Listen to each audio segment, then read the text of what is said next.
BCC 2026 के सभी बच्चों का स्वागत है मेरे इस चैनल पे। जितने भी बच्चे नए देख रहे हैं जल्दी से वीडियो को लाइक कर दे, सब्सक्राइब कर दे, वीडियो को शेयर कर दे, ठीक है। तो आज का हमारा वीडियो होने वाला है Q&A पार्ट 2। जैसा कि मैंने आप सभी को बताया था कि मैं day by day Q&A videos लाता रहूंगा। Q&A वीडियोस लाने का रीजन क्या है कि देखो, जितने भी बच्चे बिहार इंजीनियरिंग बीसीसी से रिलेटेड जितने भी क्वेश्चंस पूछते हैं तो मैं उनका कमेंट में उसका मैं ब्रीफली जवाब नहीं दे पाता हूँ, ठीक है। कोई बच्चा कुछ कुछ पूछ लेता है तो मैं उसे ब्रीफली जवाब नहीं दे पाता हूँ, अच्छे से एक्सप्लेन नहीं कर पाता हूँ कमेंट में। तो इसलिए मैंने सोचा कि जितना भी कोई बच्चा मुझे अलग अलग तरह का मैसेज करेगा बिहार इंजीनियरिंग से रिलेटेड, कॉलेज से रिलेटेड, एकेडमिक, हॉस्टल वगैरह, ठीक है, जितना भी तुम कैसा भी सवाल करो मैं उन सभी सवालों का जवाब दूंगा, ठीक है। वीडियो के माध्यम से Q&A में हमेशा वीडियो आता रहेगा, मैं सारे सवालों का जवाब देता रहूंगा। तो आज की इस वीडियो में मैंने पिछली बार की तरह इस बार भी मैंने कुछ कमेंट्स उठाए हैं जिससे आप लोगों को काफी फायदा होगा। इस कमेंट का आंसर सुन के आप लोगों को भी काफी फायदा होगा, ठीक है। तो चलिए वीडियो को स्टार्ट करते हैं। तो देखो, सबसे अगला क्वेश्चन है हमारा, एक बच्चा ने पूछा भैया बीसीसीएलई का काउंसलिंग कब से होगा। तो देखो, काउंसलिंग को लेके काफी बड़ी अपडेट्स है। कुछ कुछ मुझे भी पता चला, सुनने को मिला है कि जो बीसीसीएलई का जो काउंसलिंग होने वाला है वो लगभग जब बीसीसी का काउंसलिंग होगा तो साथ में ही या फिर कह लो कि अल्टरनेटिवली चलेगा बीसीसीएलई का काउंसलिंग, या पहले बीसीसी का फर्स्ट राउंड का हो जाएगा एंड देन उसके बाद फिर बीसीसीएलई का होगा, ऐसे भी हो सकता है। या फिर बीसीसीएलई और बीसीसी दोनों का काउंसलिंग साथ में चल सकता है। लेकिन एक बात और है कि अभी यूजीए का काउंसलिंग खत्म हुआ है, कल उसका जो है अलॉटमेंट का फर्स्ट लेटर आने वाला, फर्स्ट राउंड अलॉटमेंट आने वाला है। तो बीसीसी के काउंसलिंग में भी काफी टाइम है, तो टेंशन मत लो। अभी कम से कम 15-20 दिन तो टाइम है, जहां तक मुझे पता है 15-20 दिन टाइम है, तो टेंशन मत लो। और बीसीसीएलई और बीसीसी दोनों का काउंसलिंग शायद सेम डे पे स्टार्ट हो सकता है, बट नॉट श्योर, ठीक है। जैसा भी होगा मैं तुम लोगों को इन्फॉर्म करूंगा, ठीक है।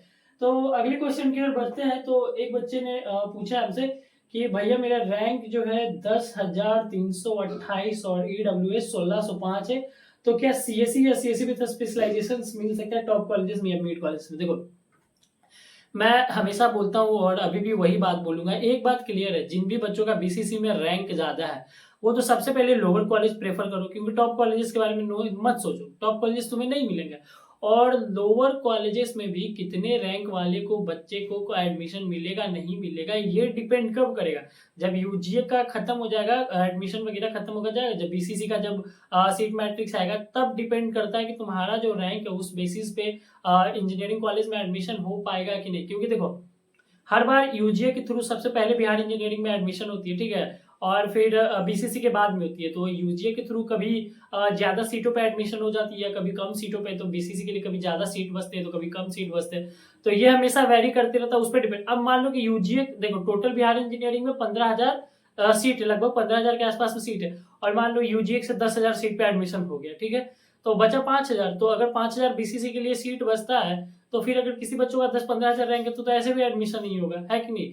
तो वो सब जो भी है वो डिपेंड करेगा बीसीसी के सीट मैट्रिक्स पे कि कितना सीट बचा। जब सीट मैट्रिक्स आएगा तो उसमें पता चल जाएगा कितना सीट बचा, तो उसके हिसाब से फिर पता चल जाएगा। हालांकि देखो, जितने भी बच्चों का थोड़ा ज्यादा रैंक है या थोड़ा कम रैंक है, मतलब ऑन द एवरेज रैंक 5,000 से लेके 15,000 20,000 के बीच में, लोअर कॉलेजेस प्रेफर करो। जिसका 5-6,000 8,000 10,000 तक है तो तुम टॉप 10 के आसपास में या टॉप 20 तक प्रेफर कर सकते हो। बाकी जिसका ज्यादा है तुम आराम से लोअर कॉलेजेस में जाओ। हाँ, एक शर्त ये है कि तुम ब्रांच अच्छा चूज करो जिसमें तुम्हारा इंटरेस्ट है, जो तुम पढ़ सकते हो फ्यूचर में, उसमें तुम आगे बढ़ सकते हो, कुछ कर सकते हो, ब्रांच वैसा चूज करो। बाकी कॉलेज का क्या, कॉलेज तुम कोई भी चूज कर लो, सब कॉलेज बराबर ही है मेरे सामने, ठीक है। तो नेक्स्ट क्वेश्चन पे चलते हैं। तो अगला क्वेश्चन जो हमारा है, एक बच्चे ने मैसेज किया कि भैया काउंसलिंग में डॉक्यूमेंट क्या क्या चाहिए, और बीसीसी का बीटेक में पढ़ाई कैसे होता है, इंग्लिश में होता है या कैसे मैनेज करें हिंदी मीडियम वाले। तो देखो, जो भी बच्चे बिहार बोर्ड के बच्चे हैं, जो भी अपना 11th 12th बिहार बोर्ड से कंप्लीट करके आए, तो उन लोगों के लिए एक बहुत बड़ी चेतावनी कह सकते हैं, या फिर बहुत बड़ा समझो कि एक बहुत बड़ा सवाल उठ जाता है कि जो भी बच्चे बिहार बोर्ड वाले हिंदी मीडियम से पढ़े, जो अगर इंग्लिश में पढ़े उनके लिए तो कोई दिक्कत नहीं, काफी आसान हो जाता है चीजों। लेकिन जो बच्चे हिंदी मीडियम से पढ़ते हैं तो फिर उनके लिए थोड़ा टफ हो जाता है। तो मैं तुम्हें एक बात क्लियर कर देता हूँ। सबसे पहले जो बाबू तुम्हारा जो सवाल है बीसीसी का बीटेक में पढ़ाई के डॉक्यूमेंट का, तो देखो डॉक्यूमेंट के लिए मैंने एक ऑलरेडी वीडियो डाल रखा है, तुम जाके अगर वो वीडियो देखोगे कि क्या क्या डॉक्यूमेंट चाहिए, और उस वीडियो का मैं लिंक जो है कमेंट में डाल दूंगा, ठीक है, तो तुम वहां से चेकआउट कर लेना। उसमें जो भी डॉक्यूमेंट्स लगते हैं सारे डॉक्यूमेंट्स मैंने उस वीडियो में मेंशन कर रखा है। तो काउंसलिंग का एडमिशन स्टार्ट होने से पहले बीसीसी का सारा जो डॉक्यूमेंट है तुम अपने पास रेडी रखना। और बात रहा पढ़ाई का कि वो इंग्लिश में होता है या हिंदी में, और हिंदी मीडियम वाले कैसे मैनेज करेंगे। तो देखो बिहार इंजीनियरिंग में ज़्यादातर कॉलेजेस में तुमको हिंदी में ही पढ़ाई होते हैं, ठीक है, जितने भी फैकल्टीज होते हैं वो तुम्हें हिंदी में ही समझाएंगे। लेकिन देखो बात यहाँ पे दरअसल ये हो जाती है कि इंजीनियरिंग में हिंदी और इंग्लिश मैटर नहीं करता। इंजीनियरिंग फील्ड में technical term, technical language matter करता है कि तुम कितना टेक्निकल टर्म लैंग्वेज पे कितना ज़्यादा तुम्हारा कमांड है। टेक्निकल टर्म्स लैंग्वेज तुम सीख जाओगे तो तुम्हारे लिए सब आसान हो जाएगा, क्योंकि यहाँ पे हिंदी इंग्लिश का कोई ज़्यादा खास रोल नहीं है, ठीक है।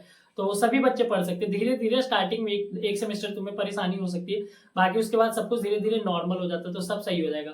और फर्स्ट सेमेस्टर में तो तुम्हें भी पता होगा कि वही फिजिक्स केमिस्ट्री मैथ यही सब पढ़ना, बेसिक चीज़ है, और एक दो नया पेपर होगा तो कोई खास नहीं। तो अभी हम लोग नेक्स्ट कमेंट की ओर बढ़ते हैं, ठीक है। तो जो अगला जो हमारा कमेंट है कि एक बच्चे ने बोला बीसीसी एडमिशन में कितना पैसा लगता है। तो देखो मैं तुम्हें एक बात क्लियर कर देता हूँ कि बीसीसी का जो भी एडमिशन होता है, एडमिशन में तुम्हारा 3330 या 3310 रुपये एडमिशन में लगते हैं, या फिर तुम किसी भी कैटेगरी से हो 3300 रुपये के आसपास में ही लगता है, ठीक है। मुझे ध्यान में याद नहीं है, अच्छे से कंफर्म में नहीं हो, लेकिन हाँ 3310 या 3330 तुम किसी भी कैटेगरी से हो तो इतना ही एग्जाम का फॉर्म है। और उसके बाद हर साल एक वो डेवलपमेंट फी लगता है, हर एक साल तुम्हारा 2620 रुपये का डेवलपमेंट फी लगेगा और एक एडमिशन फी एक बार लगेगा। तो ये दोनों कंपलसरी है, किसी भी कैटेगरी के रहो सबका सेम ही लगता है। बाकी एग्जामिनेशन फॉर्म सबका वेरी करता है, ठीक है। जनरल वालों का ईबीसी का अलग होता है और SC/ST का अलग होता है, ठीक है। तो आज का जो भी कमेंट था, जो मैंने 5 कमेंट यहाँ पे पिक किए थे जिससे मुझे ऐसा लगता था कि बच्चों को काफ़ी हेल्प हो जाएगी, तो मैंने उस पर वीडियो बना दिया। अगर तुम और किसी चीज़ के बारे में जानना चाहते हो, किसी और चीज़ के बारे में पूछना चाहते हो, तो तुम कमेंट कर दो, अगले दिन मैं उस पे वीडियो बना दूंगा, ताकि उस चीज़ पे से तुम्हारा जो डाउट है वो क्लियर हो जाए और काफ़ी चीज़ें तुम्हारे लिए आसान हो जाए, तुम इजी समझ सको, ठीक है। मैं बताने के लिए रेडी हूँ। बस चैनल को लाइक, सब्सक्राइब, शेयर कर देना भाई, ठीक है। धन्यवाद।